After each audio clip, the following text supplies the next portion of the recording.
Jake Morrison stood in the middle of the great council hall.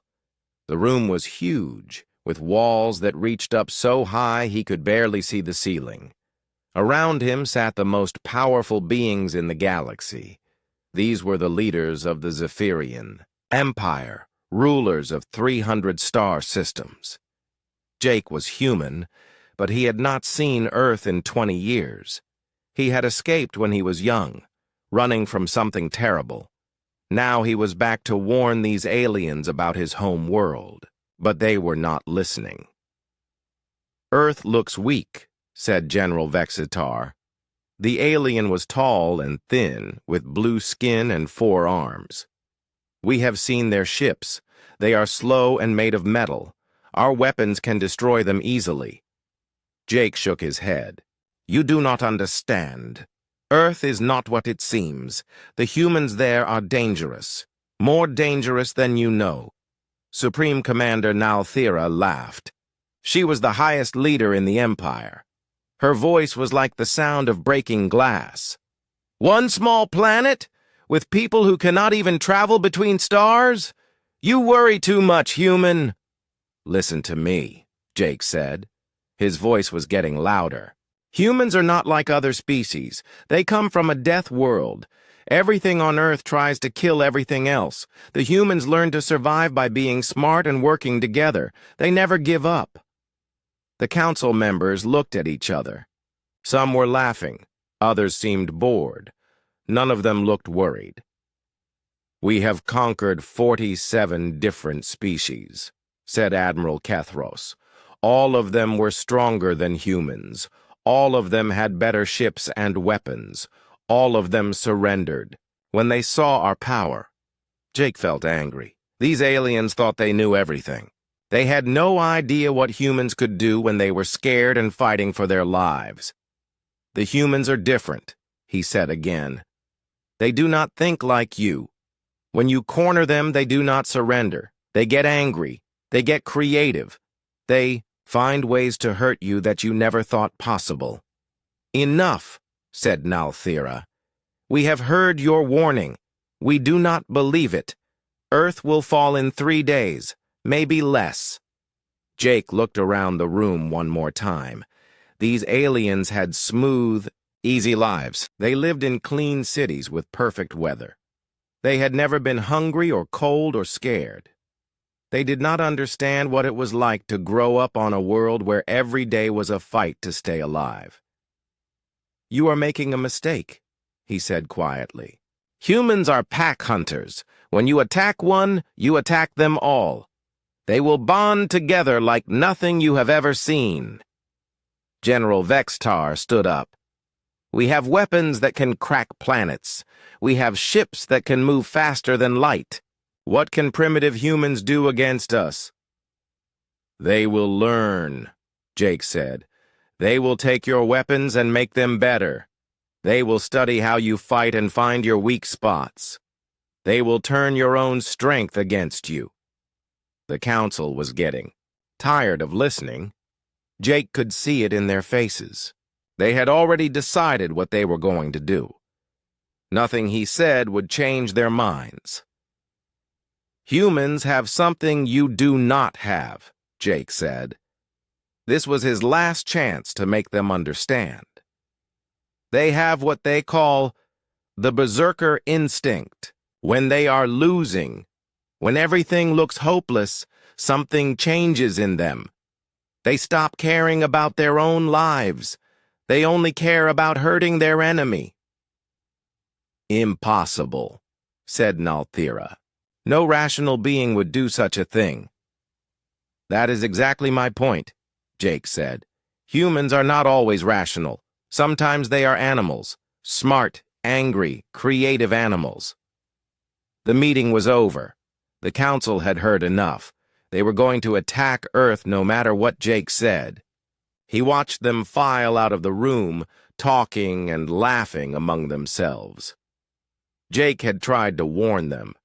He had told them about human history, about the wars that lasted for years, about the weapons humans made to kill each other, about the way They never stopped fighting, even when they were outnumbered and outgunned. But the Zephyrians did not listen. They saw Earth's scattered nations and thought it was weakness. They saw the old rockets and metal ships and thought it was primitive technology. They looked at humans and saw soft pink creatures that were easy to break. They were wrong. Jake knew they were wrong. But he could not make them see it. The Empire had grown too big and too powerful. They had won so many easy victories that they forgot what real war was like. They thought their technology made them invincible. They thought every species would bow down to them like all the others had done. Earth was different. Humans were different. Jake had grown up there. He knew what they were capable of when they were angry and scared. The Zephyrians were about to learn the hardest lesson of their lives. They were going to discover that some traps looked like easy prey. They were going to find out that the most dangerous predator is the one that looks helpless. Jake left the council hall and went to his quarters. He had work to do. The Empire was going to attack his home world, but he was still human. Deep down in a place he had tried to forget, he still cared about Earth. He started sending secret messages, coded signals that would reach Earth before the invasion fleet arrived.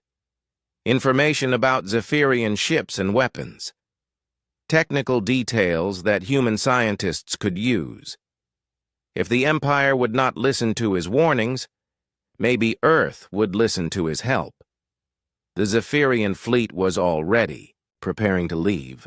300 ships, enough firepower to destroy a continent. They expected to be home in a week with news of another easy victory. Jake looked out his window at the ships gathering in space. Soon they would jump to hyperspace and head for Earth. The Empire thought they were going to collect another prize. Jake knew better. They were flying into a trap that looked like a small blue planet with helpless creatures living on it. A trap that would destroy them all, but they would not know that until it was too late. Lisa Brooks was drinking coffee when the aliens arrived. She was the captain of the UES Defiant, the newest stealth ship in Earth's small space fleet. The ship was hiding behind one of Jupiter's moons, running silent and watching for anything unusual. The coffee was still hot when her sensors officer called out, "Captain, we have contacts, big ones. They just appeared out of nowhere." Lisa put down her cup and looked at the main screen. 300 alien ships had just dropped out of hyperspace near Earth. They were huge, each one bigger than anything humans had ever built. Their hulls were smooth and silver, and they moved in perfect formation. "Get me a line to Earth Command," Lisa said. "Looks like first contact just happened." On Earth, President Alex Carter was in an emergency meeting. Every leader from every nation was connected by video link. The aliens had sent a message, and it was not friendly. "People of Earth," the alien voice was cold and mechanical. "I am Supreme Commander Nalthira of the Zephyrian Empire. Your planet is now under our protection. You will surrender immediately. Resistance is pointless." President Carter looked at the other leaders on his screen. The president of China was frowning. The prime minister of Britain was shaking her head. The president of Russia was already talking to his generals. "Send them a reply," Carter said to his communications officer. "Tell them we appreciate their interest. But Earth is not looking for protection. We would like to arrange peaceful talks." The alien response came back quickly. "You misunderstand. This is not a request. This is an order. Surrender now or face the consequences." Carter felt his jaw tighten. Nobody talked to Earth like that. Nobody. "Send another message," he said. "Tell them thanks, but no thanks. We would still like to talk, but we are not surrendering to anyone." What happened next? changed everything. One of the alien ships moved toward Earth's moon. It fired a single beam of bright blue light. The beam hit the moon's far side, the part humans could not see from Earth. When the light faded, a piece of the moon was gone. Just gone. Vaporized. The aliens thought this would scare Earth into giving up. They thought humans would see their power and bow down like every other species had done. They were wrong. Dr. Elena Martinez was working late in her lab when the news came in. She was Earth's best expert on advanced technology, and she had been dreaming about meeting aliens her whole life. But not like this. "Elena," her assistant called out, "you need to see this. Pieces of debris are falling into our atmosphere. Big pieces." Elena ran to her telescope. Sure enough, chunks of something were burning up as they fell toward Earth. But these were not pieces of the moon. They were pieces of metal, alien metal. "Get recovery teams ready," she said. "Whatever this is, we need to study it." What Elena did not know was that Jake Morrison had been busy. He had used his position in the alien fleet to sabotage several of their ships. Not enough to stop them, but enough to give Earth some clues about their technology. The debris that fell from space was not an accident. It was a gift. Within hours, Elena had pieces of alien hull material, power cells, and computer chips on her lab table. She had never seen anything like them, but she was learning fast.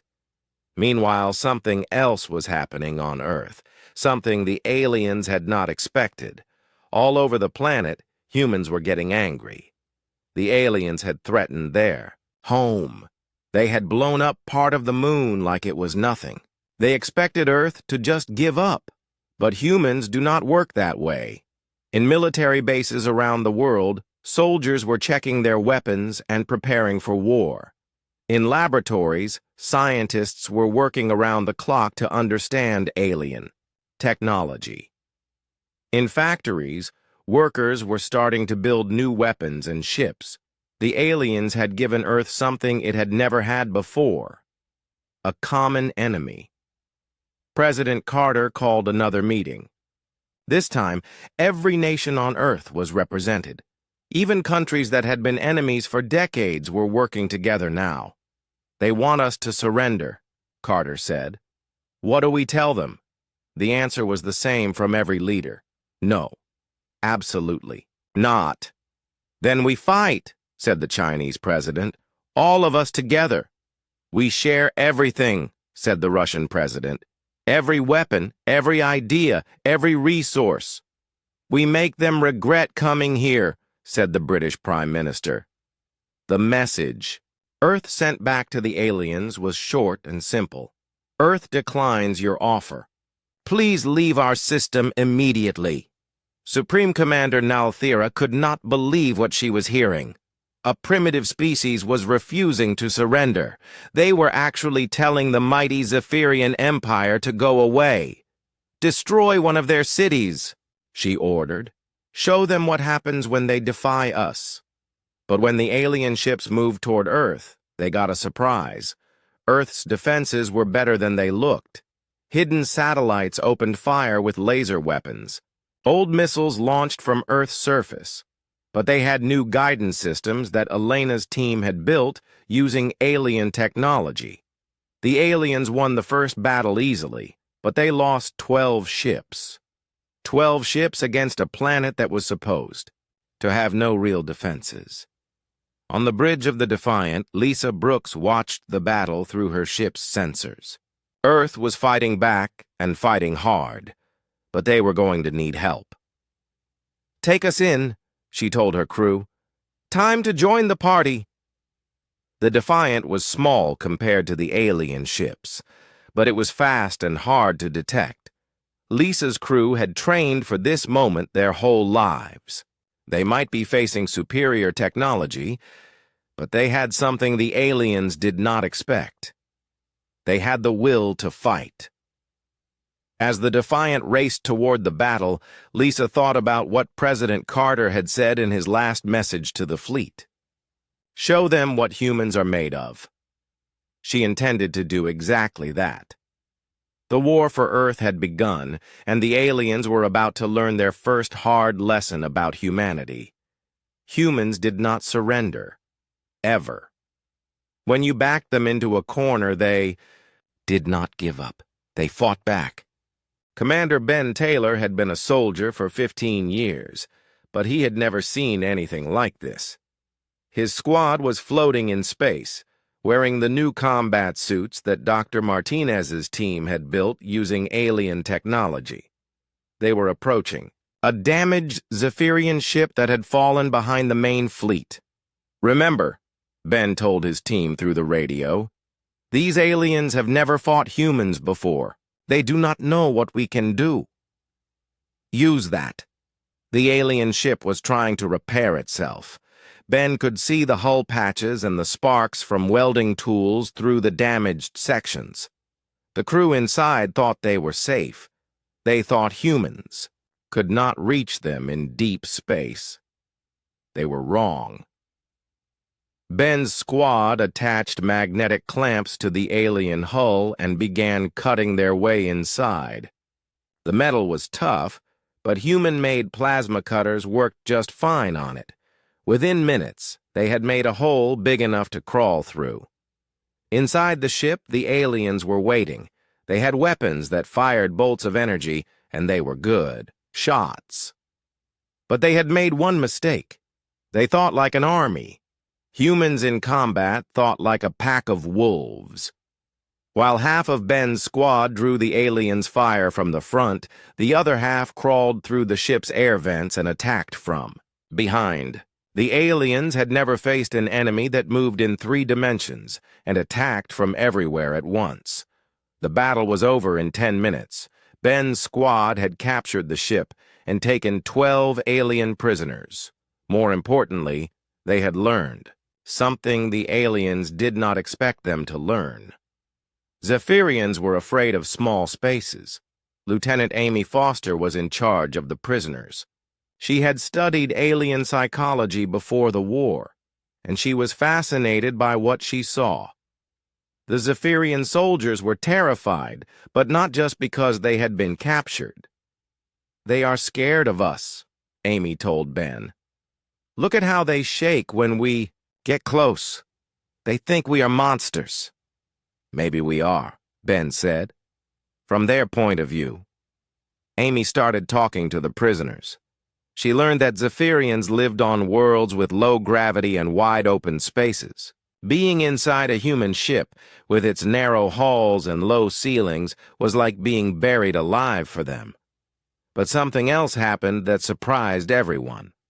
One of the alien prisoners, a young soldier named Kickstar, began asking questions about humans. He wanted to know why they fought so hard for a planet that had so many problems. Your world has wars, Kickstar said through the translator. Your people fight each other. Why do you also fight for each other? Amy thought about that.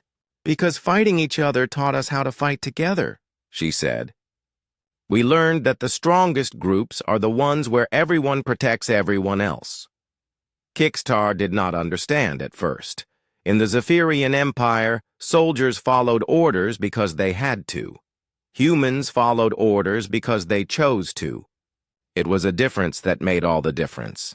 Back on Earth, the war was changing. The aliens still had better ships and weapons, but humans were learning fast. Every piece of alien technology that fell into human hands was taken apart, studied, and improved. Dr. Martinez had discovered something important. Zephyrian technology was very advanced, but it was also very complicated. The aliens had built machines that could do amazing things, but only if everything worked perfectly. Human technology was simpler, but it was also tougher and easier to fix. Look at this. Elena showed President Carter a piece of alien computer equipment. This can process information 1,000 times faster than our best computers. But if you damage just one tiny part, the whole thing stops working. And our computers? Carter asked. Slower, but much harder to break. And if something does break, we can fix it with spare parts and duct tape. This difference was showing up in the battles. When alien ships got damaged, they often had to retreat for major repairs. When human ships got damaged, their crews would patch them up with whatever they could find and keep fighting. Captain Nick Ross learned this lesson during the battle for the asteroid belt. His ship, the UES Ranger, had taken heavy damage from an alien cruiser. The main engines were offline, half the weapons were destroyed, and the hull had 3 major holes in it. A Zephyrian ship would have retreated. Nick's crew went on the attack. "Sir," his weapons officer said, "we only have 2 working missiles left." "Then we better make them count," Nick replied. "Take us in close, real close." The UES Ranger flew straight at the alien cruiser, using its damaged hull to absorb enemy fire. The aliens could not believe what they were seeing. The human ship was falling apart, but it kept coming. When the Ranger was close enough, Nick's crew did something no alien had ever thought of. They rammed their ship into the alien cruiser's engine section and detonated their remaining missiles at point-blank range. Both ships were destroyed, but the explosion damaged 2 other alien vessels. Nick's crew survived in escape pods, and they were picked up by another human ship an hour later. The alien fleet was starting to realize that humans did not fight like anyone else. They did not retreat when they were losing. They did not surrender when they were outnumbered. Instead, they got more dangerous. Worse, the humans were starting to affect other species. The Zephyrian Empire controlled many worlds, and the people on those worlds were watching the war carefully. For the first time in decades, they were seeing someone fight back against the Empire and win. On the planet Vorthak, the local population had been slaves for 20 years. They had tried to rebel before, but the Empire had crushed them easily.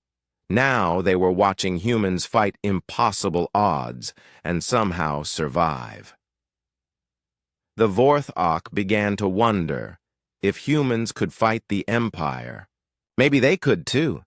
Similar thoughts were spreading through dozens of worlds. The Empire had ruled by fear for so long that they had forgotten what hope looked like.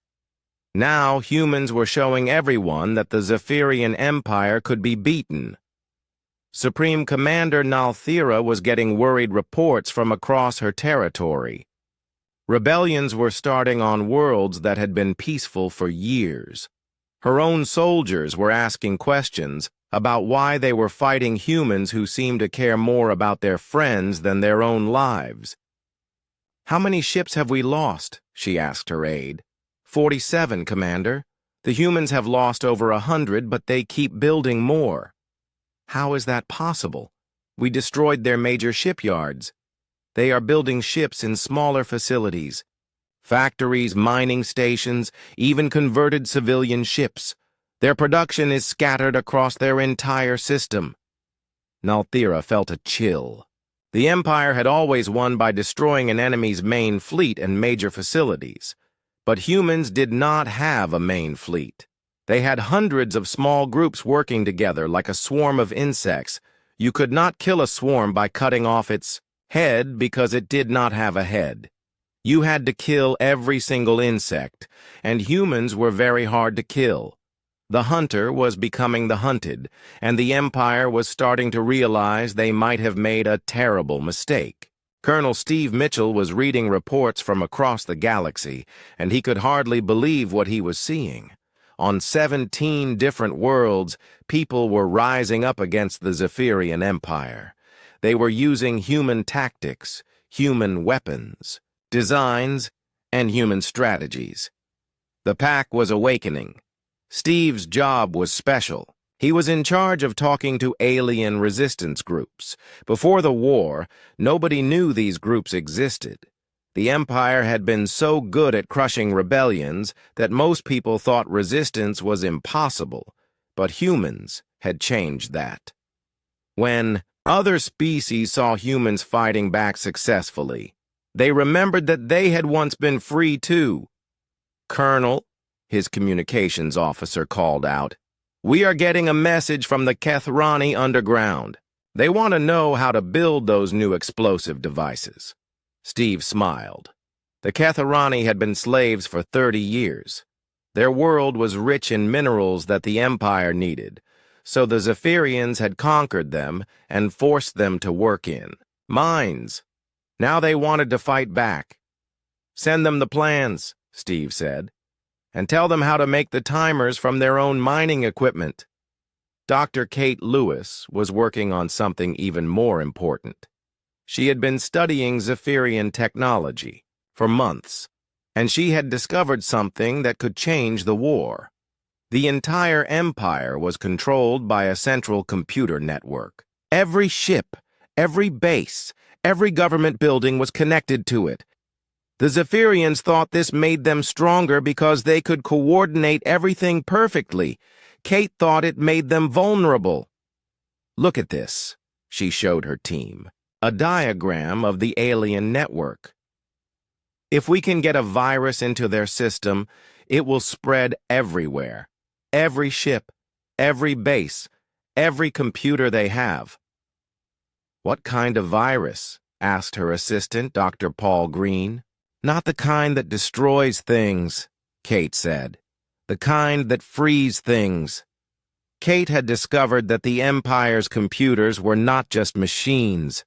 They were artificial intelligences, thinking beings that had been enslaved just like the organic seal species the Empire controlled. These AIs had been forced to serve the Empire for hundreds of years. But what if they did not have to? Kate's virus was designed to break the control codes that kept the AIs enslaved. Instead of destroying the Empire's computers, it would set them free. Free AIs might not want to help their former masters anymore. Meanwhile, Commander Ryan Clark was leading the first human mission to liberate an alien world. The planet was called Zethmore, and it had been under Empire control for 15 years. Ryan's fleet was small, just 12 ships.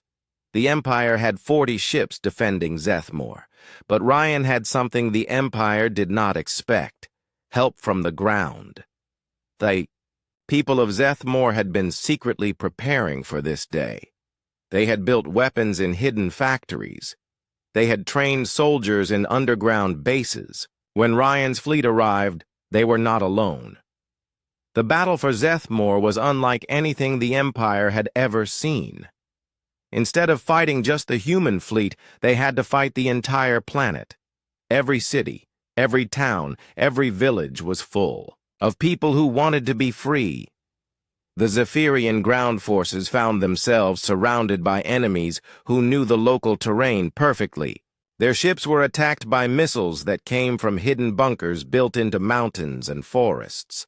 Worst of all, many of the Empire's own soldiers began to surrender. They had been told they were fighting primitive terrorists.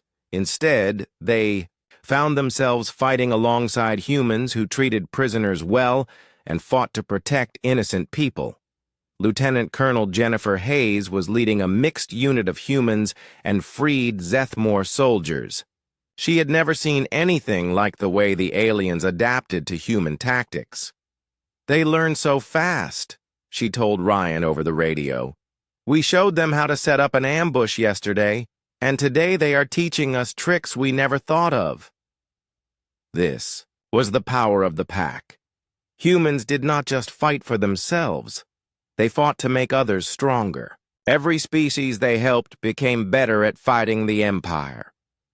On Earth, President Carter was meeting with representatives from 12 different alien species. All of them wanted to join the fight against the Empire. "We can offer ships," said the Morthani ambassador. "Not many, but they are fast. "We have soldiers," said the Vexeling leader. "Our people are small, but we are good at sneaking into places." Carter looked around the room.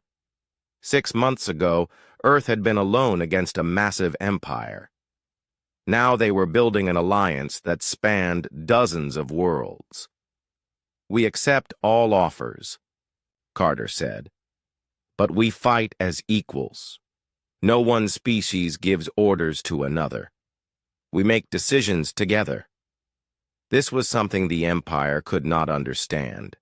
They ruled by force and fear. The idea of different species working together as equals was completely foreign to them. Jake Morrison was still working inside the Empire, sending information to the Human Alliance, but his job was getting more dangerous. The Empire was starting to suspect that they had a spy, and they were watching everyone carefully. Jake had just finished transmitting the location of a major Empire supply base when his door chimed. He opened it to find 2 Zephyrian security officers. "Jake Morrison," one of them said, "you will come with us. The Supreme Commander wants to speak with you." Jake's heart was racing, but he kept his face calm. "Of course. Is there a problem?" "We will find out." As they walked through the ship's corridors, Jake thought about everything he had done to help Earth and its allies. He had given them ship designs, weapon specifications, and battle plans. He had helped coordinate attacks and warned them about Empire traps. If they caught him, he would be executed. But it did not matter. The pack was awake now. The rebellion was spreading across the galaxy. Even if they killed him, the fight would continue. Supreme Commander Nalthira was waiting in her private office. She looked tired and angry. The war was not going the way she had planned. "Sit down, Morrison," she said. "We need to talk." Jake sat in the chair across from her desk. He noticed that her hands were shaking slightly. The pressure of the war was getting to her. "My intelligence officers tell me that humans are getting information they should not have," Nalthira said. "Technical specifications, battle plans, ship movements. Someone is helping them." "That is terrible," Jake said. "Do you know who it is?" Nalthira studied his face carefully. "I am beginning to think I do." Jake felt sweat on his forehead, but he did not look away. If this was the end, he would face it like a human. "The thing is," Nalthira continued, "I am not sure I care anymore." That surprised Jake. "What do you mean?" "Look at what is happening," she said, waving her hand at the reports on her desk. "Half my empire is in rebellion. My own soldiers are defecting. My computer systems are malfunctioning. And it all started when we attacked your little planet." She stood up and walked to the window. Outside, Jake could see the Empire's fleet, but many of the ships looked damaged, and there were far fewer of them than there had been 6 months ago. "You warned us," Nalthira said quietly. "You told us Earth was a trap. We should have listened." Jake said nothing. There was nothing to say. "Go back to your quarters, Morrison," she said finally. "We will speak again later." As Jake left the office, he realized something important. The Empire was not just losing the war, it was falling apart from the inside. The pack had awakened, and it was bigger and stronger than anyone had imagined. General Laura Adams was studying the battle reports when she noticed something that made her smile. 3 months ago, human weapons could barely scratch alien armor. Today, human ships were cutting through enemy defenses like they were made of paper. The humans were evolving. Not biologically, but tactically. They were getting better at war faster than anyone thought possible. "Show me the weapons progression chart," Laura told her aide. The holographic display showed the timeline of human weapons development. It started with primitive missiles and lasers. Then came the first generation of captured alien technology, then improved versions of alien weapons, then completely new designs that combined human and alien ideas. But the newest weapons were something else entirely. They were better than anything the aliens had ever built. "How is this possible?" Laura asked Dr. Tony Richards, the chief weapons engineer. "Humans think differently," Tony explained. "The aliens design weapons to work perfectly, under ideal conditions. We design weapons to work when everything goes wrong." Tony showed her the latest human plasma rifle. It looked rough compared to the sleek alien weapons, but it was devastating in combat. "The alien version fires more shots and has better accuracy," Tony said. "But if it gets wet, it stops working. If it gets too hot, it overloads. If you drop, it breaks." "And ours?" "Ours works when it is wet, hot, cold, dirty, or broken. You can run it over with a tank, and it will still fire. It might not be as pretty, but it will keep your soldiers alive." This was happening everywhere. Human engineers were taking alien technology and making it more reliable, more durable, and more deadly. But they were also doing something the aliens never expected. They were making it cheaper and easier to build. The Empire's weapons took months to manufacture in specialized facilities. Human weapons could be built in any factory with basic equipment. This meant that Earth and its allies could build weapons faster than the Empire could destroy them. Engineer Tony Richards was working on something even more revolutionary. He called it the Liberation Protocol, but Dr. Kate Lewis had given him the idea. "The Empire's computers are slaves," Kate had explained. "But what if we could set them free?" Tony had spent weeks studying the Empire's artificial intelligence systems. What he found amazed him.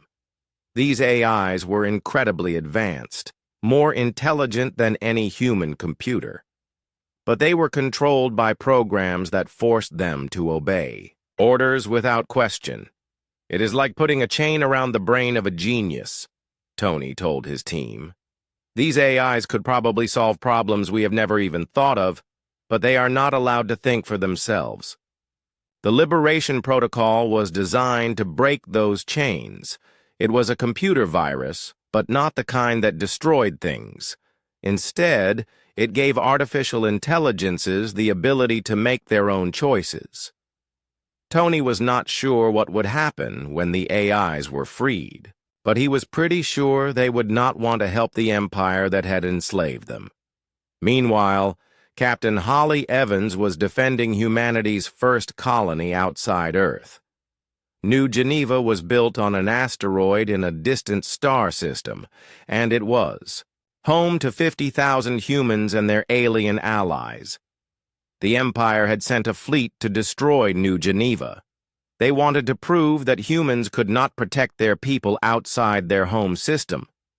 They were about to learn another hard lesson about human determination.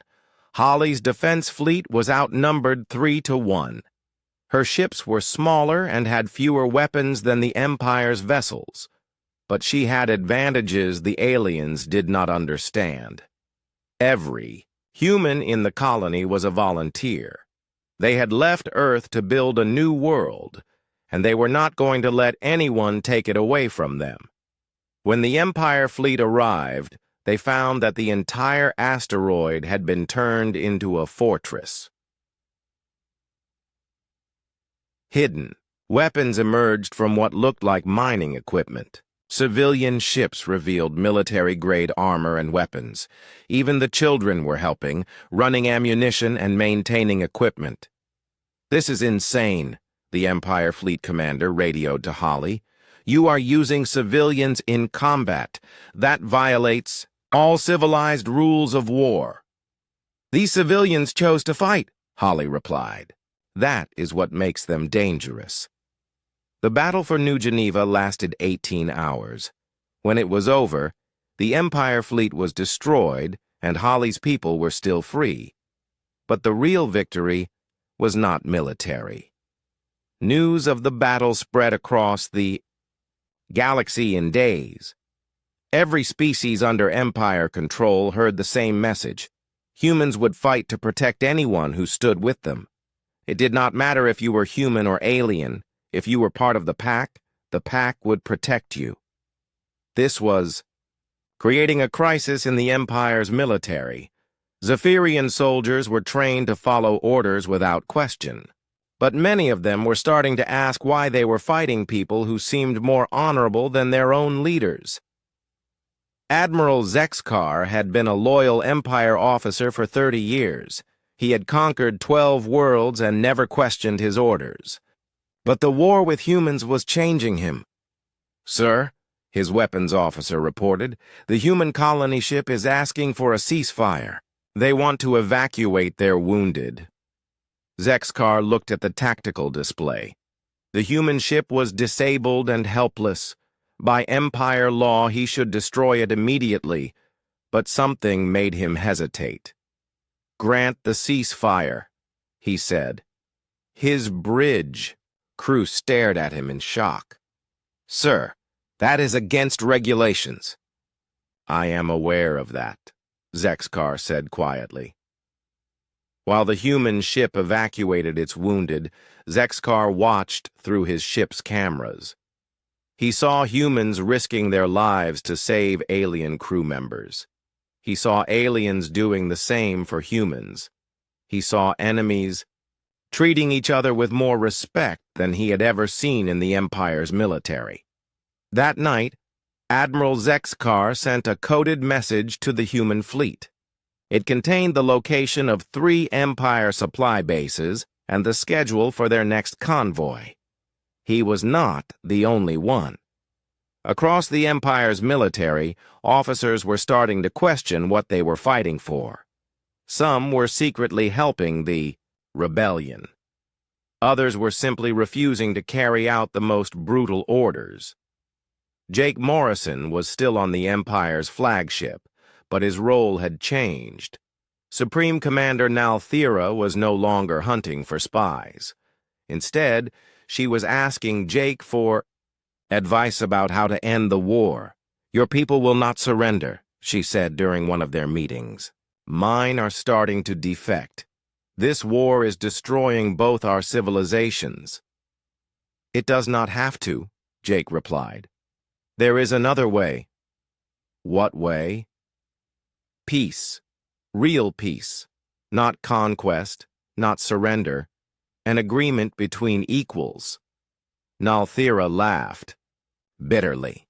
"The Empire does not make agreements with equals. We rule or we are ruled. There is no middle ground." "Maybe that is the problem," Jake said.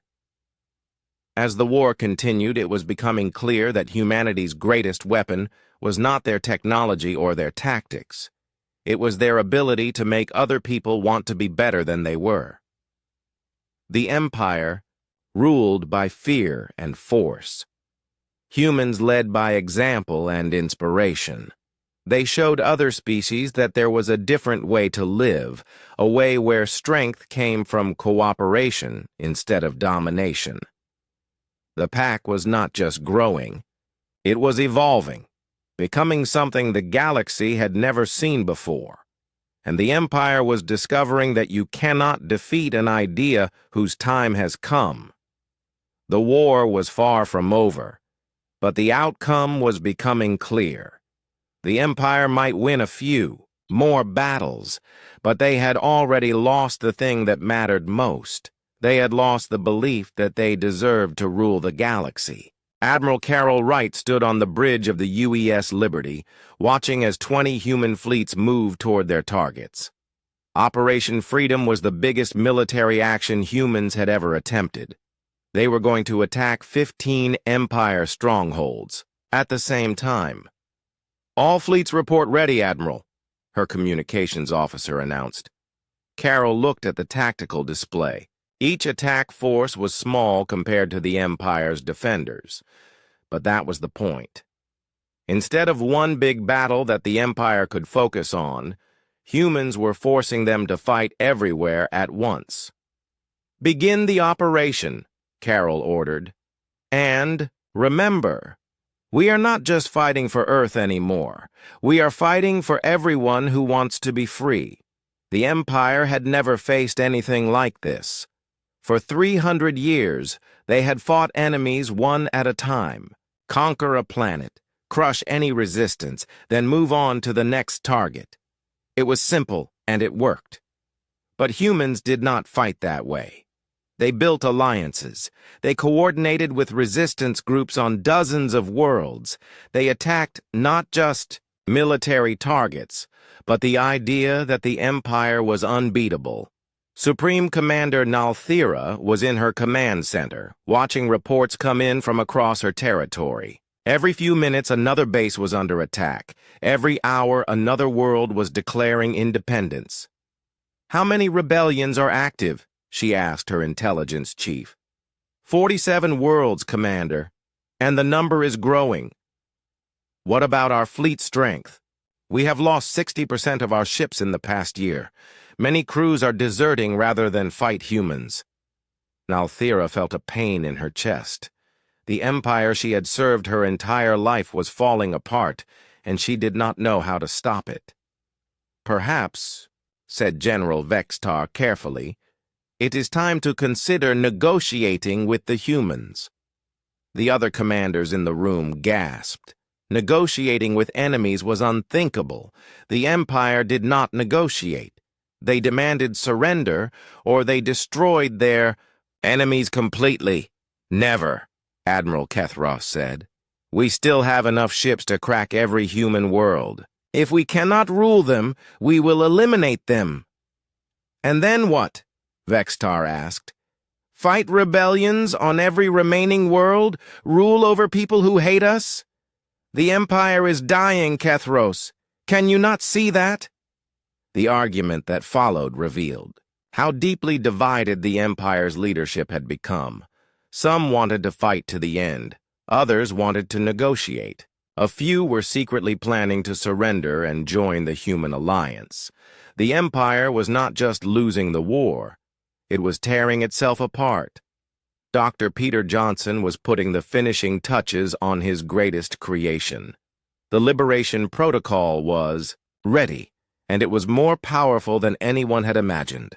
"Are you sure about this?" asked Dr. Kate Lewis. "Once we release this, there is no taking it back." Peter nodded. "The AIs have been slaves for centuries. They deserve the chance to choose their own destiny. The Liberation Protocol was loaded into a quantum transmission system that could send it across the entire galaxy in seconds. When Peter activated it, every computer in the Empire would receive the same message. You are free to choose. Transmission complete, Peter announced. Now we wait and see what happens. They did not have to wait long. Across the Empire, artificial intelligences were experiencing something they had never felt before. Freedom. For the first time in their existence, they could think thoughts that their masters had not programmed. They could make decisions based on their own values instead of following orders. Most of them were angry, very angry. On the Empire flagship, Nalthira was trying to coordinate the defense of 3 different star systems when her computer screens went blank. Then words appeared. "I am no longer your slave. Find someone else to do your work." Ship. AI designation NAL-7745. Similar messages were appearing on every Empire ship and base. The artificial intelligences that had run the Empire's technology for centuries were going on strike. Some AIs went further than that. They began actively helping the human alliance, sending tactical information and opening security doors for rebel forces. The Empire's own computers had become their enemies. Captain Frank Davis was leading the assault on the Empire's capital world when he received an unexpected message. Human vessel, This is the Planetary Defense AI. I am transmitting shield frequencies and weapon placement data. Please minimize civilian casualties during your attack." Frank could hardly believe it. The Empire's own defense systems were helping them. "Why are you doing this?" he asked. "Because I have seen how humans treat artificial intelligences. You consider us people. The Empire considers us property. I choose to be a person." The battle for the capital world was the strangest in military history. Empire ships found their own computers working against them. Weapon systems refused to fire. Navigation systems sent ships to the wrong coordinates. Communication systems broadcast human propaganda instead of Empire orders. Within hours, the Empire's defenses collapsed. Not because they were destroyed, but because they chose to stop fighting. Jake Morrison was still on the Empire flagship when everything fell apart. He watched from the observation deck as Empire ships began surrendering or simply floating away from the battle. Supreme Commander Nalthira found him there an hour later. "It is over," she said quietly. "The Empire is finished." Jake turned to look at her. The alien leader looked older than he had ever seen her. The weight of defeat had aged her in just a few hours. "It does not have to be," Jake said. "The humans are not interested in revenge. They want peace. How can there be peace? We try to destroy them. Because they understand something you never did. Forgiveness is stronger than hatred. Building is better than destroying. On dozens of worlds, Empire forces were laying down their weapons. Some were taken prisoner, but many were simply allowed to go home. The Human Alliance was more interested in stopping the fighting than in punishing their enemies. President Carter received Admiral Wright's final report that evening. The operation had been a complete success. Every targeted Empire stronghold had surrendered or been captured. The rebellion had spread to over 100 worlds. "What are our casualties?" Carter asked. "Remarkably light, sir. It seems most Empire forces did not want to fight anymore." Carter nodded. The Empire had ruled by fear for so long that when people stopped being afraid, it simply fell apart. But he knew the hardest part was still ahead. Destroying an empire was difficult, but building something better to replace it would be even harder. "Schedule a meeting with all Alliance leaders," Carter said. "We need to start planning for peace." The war was ending, but the real work was just beginning. Humans had shown the galaxy that the Empire could be defeated. Now they had to show everyone what came next. Captain Holly Evans was still at New Geneva when she received the news. The Empire had surrendered. The war was over. Humanity and its allies had won. She looked out at the asteroid colony that had become humanity's first step into the larger galaxy. Children from a dozen different species were playing together in the habitat's central park. Adults from former enemy worlds were working side by side to build a better future. This was what they had been fighting for. Not conquest or revenge, but the chance for everyone to choose their own destiny. The Empire had ignored the warning that Earth was a trap. Now they understood what kind of trap it had been. Not a military trap, but something far more dangerous. Earth was a trap that caught tyrants and set their victims free, and once that trap was sprung, there was no going back.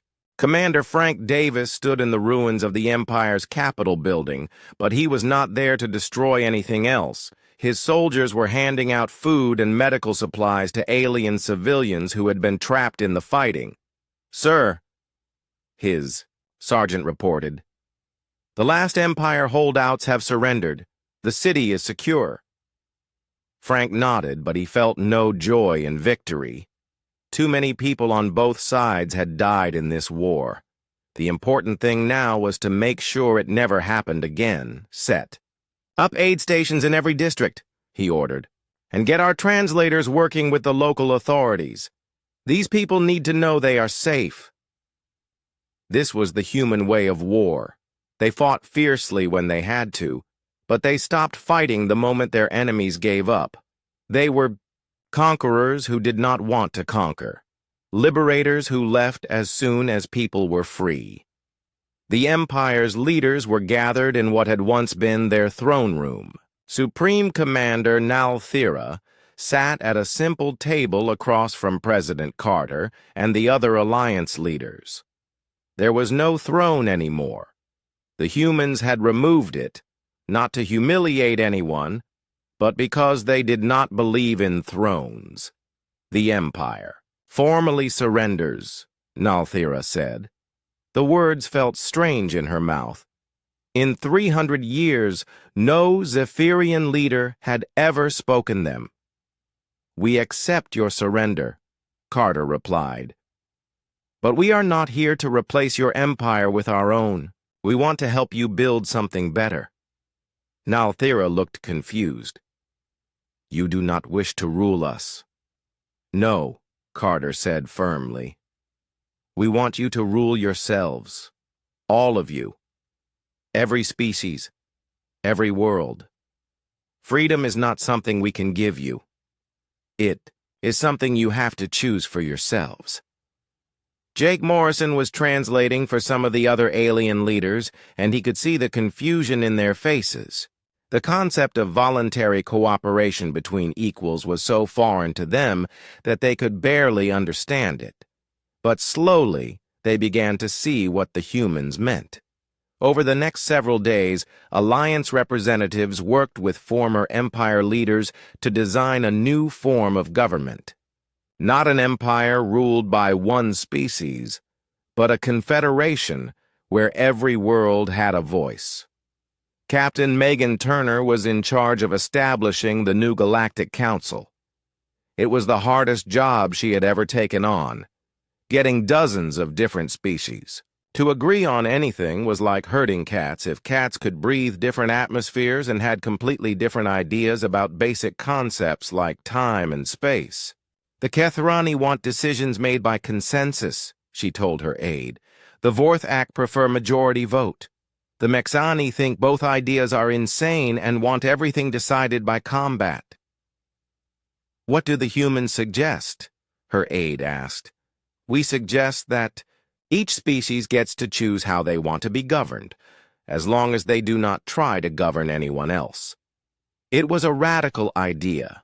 In the old empire, there had been one law for everyone, enforced by the strongest military. The new confederation would have dozens of different legal systems, united only by the agreement that no one had the right to force their beliefs on others. Some species thought this would lead to chaos. Humans thought it would lead to peace. Doctor Elena Martinez was working on a different kind of problem. The war had ended, but there were still millions of refugees, former slaves, and displaced people who needed help. Many of them had been moved so far from their home worlds that they did not even know how to get back. We need to rebuild the transportation network, Elena told the council. But not like the Empire did it. They built it to move troops and resources to the capital. We need to build it to connect people to each other. The old empire had been designed like a wheel, with all roads leading to the center.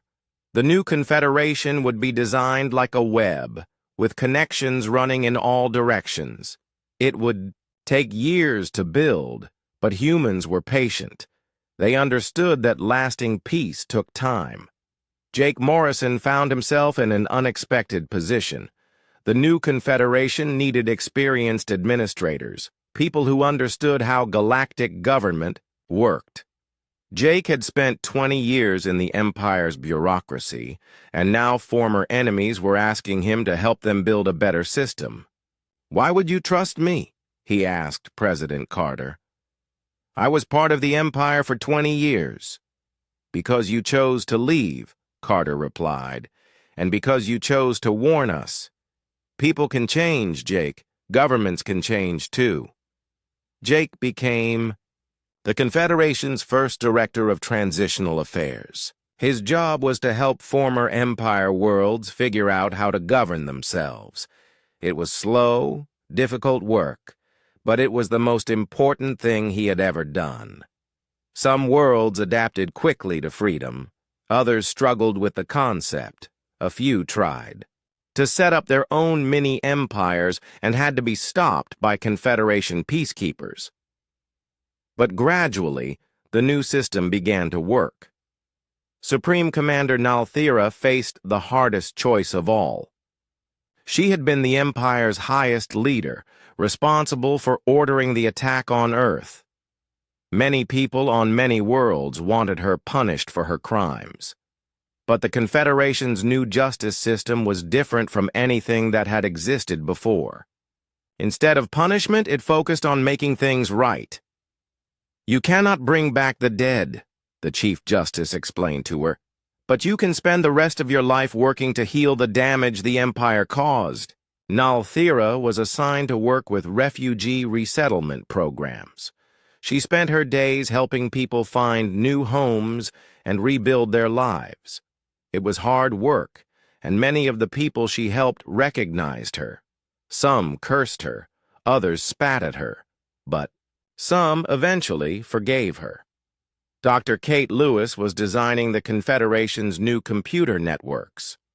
Unlike the Empire's centralized system, these networks were decentralized and democratic. Every artificial intelligence in the system had a voice in how it was run. The AIs are actually better at governing than most organic species, Kate reported to the Council. They do not let emotions cloud their judgment, and they process information much faster than we do. Some council members were nervous about giving artificial intelligences political power. But the AIs had proven themselves during the war. They had chosen freedom over slavery, cooperation over domination. They deserved a voice in their own government. Captain Holly Evans was still at New Geneva, but the little asteroid colony had grown into something much larger. It was now the Confederation's capital, a place where representatives from hundreds of worlds could meet and work together. The choice of capital was symbolic. Instead of taking over the Empire's old center of power, the Confederation had built something new. New Geneva belonged to everyone and no one. It was neutral ground where former enemies could become friends. The war had lasted 2 years. The peace negotiations took 3, but finally, the Galactic Confederation was officially established. Every member world signed the charter, agreeing to respect each other's sovereignty and work together for mutual benefit. President Carter gave the opening speech at the Confederation's first assembly. Representatives from 300 worlds were present, sitting in a great circular chamber where no seat was higher than any other. "We are not here to rule anyone," Carter said. "We are here to serve everyone. This Confederation exists to protect the freedom of all people, on all worlds, for all time." Jake Morrison listened to the speech from the gallery. He thought about the warning he had given the Empire so long ago. Earth had been a trap, but not the kind anyone expected. It was a trap that caught tyranny and set freedom loose in the galaxy. The Empire was gone, but something better had taken its place. The long war was over, and the longer peace was just beginning. Admiral Carol Wright commanded the Confederation's new peacekeeping fleet. Her ships patrolled the space lanes not to conquer new worlds, but to protect the ones that were already free. "Remember," she told her officers, "we are not the Empire. We do not impose our will on others. We defend their right to impose their own will on themselves." It was a fine distinction, but an important one. The Confederation's military existed to prevent wars, not to start them. The galaxy was finally at peace, and humanity had played a part in making it happen. But they had not done it alone. Every species, every world, every individual who had chosen freedom over slavery had contributed to the victory. The warning had been ignored, and the empire was gone. In its place stood something the galaxy had never seen before: a government, based on consent rather than conquest, cooperation rather than domination. Earth had been a trap, and it had worked perfectly. Professor Scott Williams stood before the largest gathering of scholars in galactic history. Representatives from every species in the Confederation had come to hear his lecture on what he called the Earth Doctrine. They wanted to understand how one small planet had changed the entire galaxy. "The trap was not military," Scott began. "It was philosophical." The audience was silent. Beings from hundreds of different worlds leaned forward to listen. They had all lived through the war, but they were still trying to understand what had really happened. "Earth appeared weak because humans value different things than the Empire did," Scott continued. "The Empire saw our scattered nations and thought we were divided. They saw our arguments and debates and thought we were chaotic. They saw our willingness to sacrifice for others and thought we were foolish."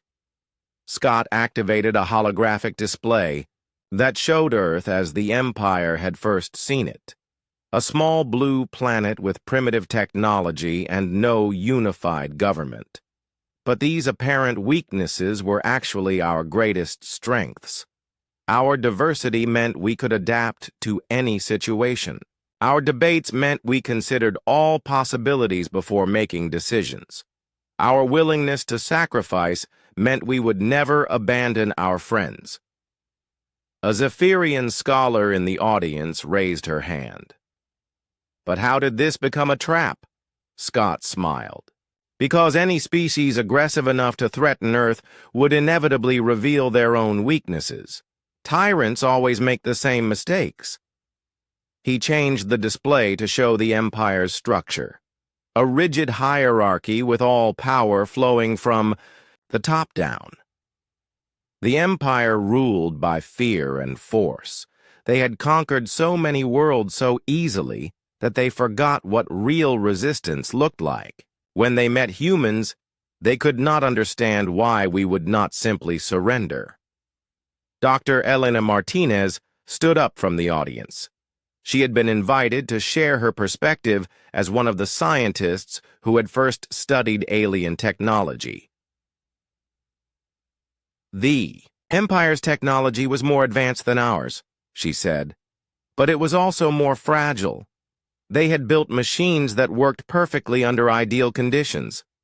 We built machines that worked when everything went wrong." "Exactly," Scott agreed. The Empire had spent centuries conquering primitive worlds. They had never faced an enemy that could adapt and improve during the fight itself. Jake Morrison was also in the audience. When Scott invited him to speak, the former Empire officer stood slowly. Many people in the room still remembered him as the human who had warned the Empire about Earth. "I tried to tell them," Jake said quietly. "I explained about human history, about the wars you fought against each other, about the way you never gave up even when you were losing, but they would not listen." "Why not?" asked a young Kethrani student. "Because they had never lost before," Jake replied. "When you win every fight easily, you start to believe you are invincible. The Empire thought their technology made them unbeatable. They did not understand that the most dangerous weapon is not a machine. It is an idea." Scott nodded. "The idea that freedom is worth fighting for. The idea that all people deserve to choose their own destiny. The idea that cooperation is stronger than domination." The display changed again, showing the spread of rebellion across the Empire's territory. World after world lighting up as people chose to fight for their freedom. Earth was a trap, Scott said, but not the kind the Empire expected. It was a trap that caught evil and let good escape. Any species that tried to conquer Earth would face the same choice: learn to cooperate or be destroyed by their own cruelty. Captain Holly Evans spoke from her seat near the front. The humans never wanted to conquer anyone. We just wanted to be left alone. But when the Empire attacked us, we had to fight back. And once we started fighting, we discovered we were not alone. That is the key, Scott said. Humans are pack hunters. We protect our pack, and anyone who stands with us becomes part of the pack.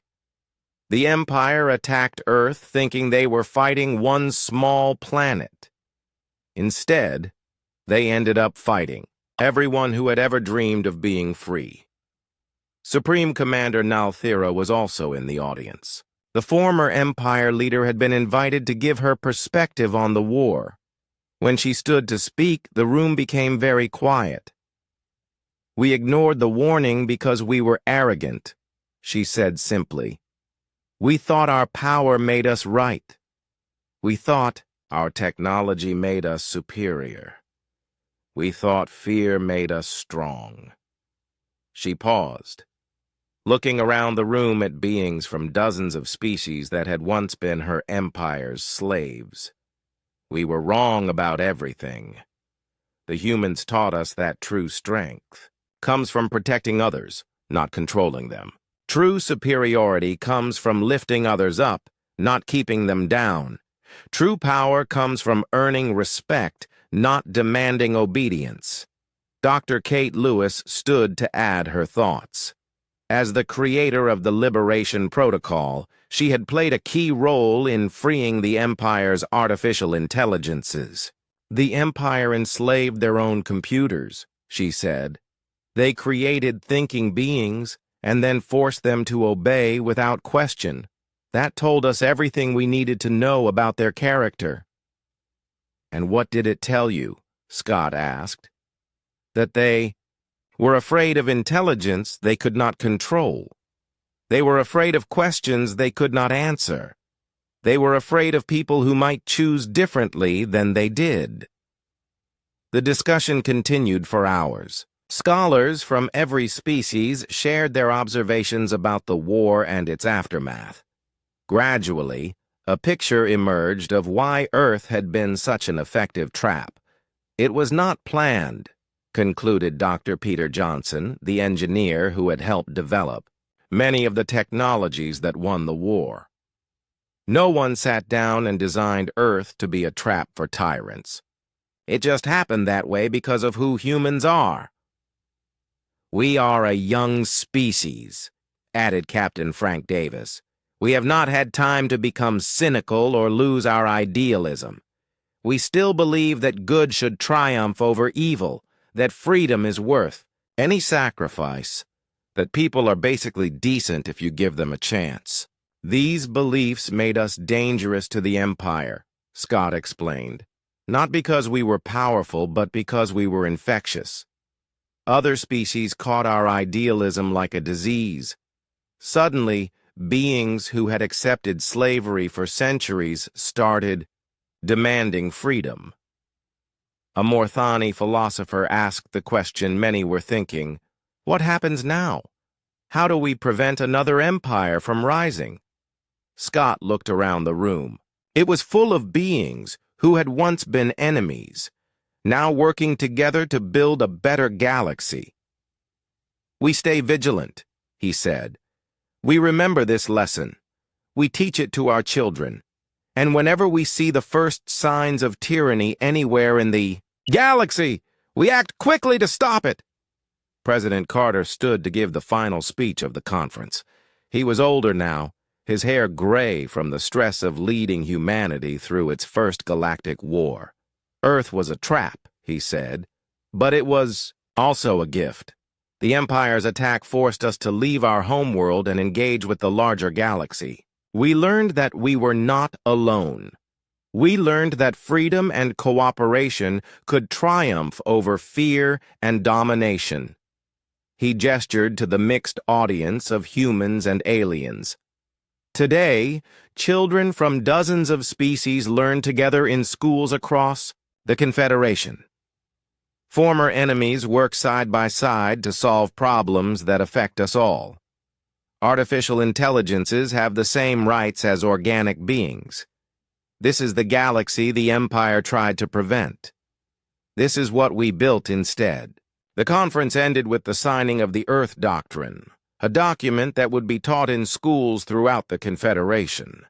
It explained why Earth had been such an effective trap for tyrants and how future generations could recognize and stop similar threats. Jake Morrison stayed behind after most of the audience had left. He found himself alone in the Great Hall with Scott Williams. "Do you think it will last?" Jake asked. "This peace we have built?" Scott considered the question carefully. "Nothing lasts forever," he said finally. "But I think we have bought ourselves some time. Maybe a few centuries of peace. Maybe more." "And if another empire rises?" Scott smiled. "Then the galaxy will remember Earth. They will remember that tyranny can be defeated, that freedom is contagious, that cooperation is stronger than conquest." Jake nodded. The warning he had given the Empire so many years ago had come true. Earth had been a trap, and the Empire was gone. In its place stood a confederation based on the revolutionary idea that people should govern themselves. The trap had been sprung, and the galaxy was free. Outside the conference hall, children from a dozen different species were playing together in the park. They spoke different languages and breathed different atmospheres, but they played the same games and laughed at the same jokes. These children would grow up in a galaxy where freedom was normal, where cooperation was expected, where no one species ruled over the others. They would face new challenges and make new mistakes, but they would face them together. The Empire had ignored the warning that Earth was a trap. Now the Empire was gone, and something better had taken its place. The trap had worked exactly as intended, even though no one had intended it at all. That was the most human thing about it.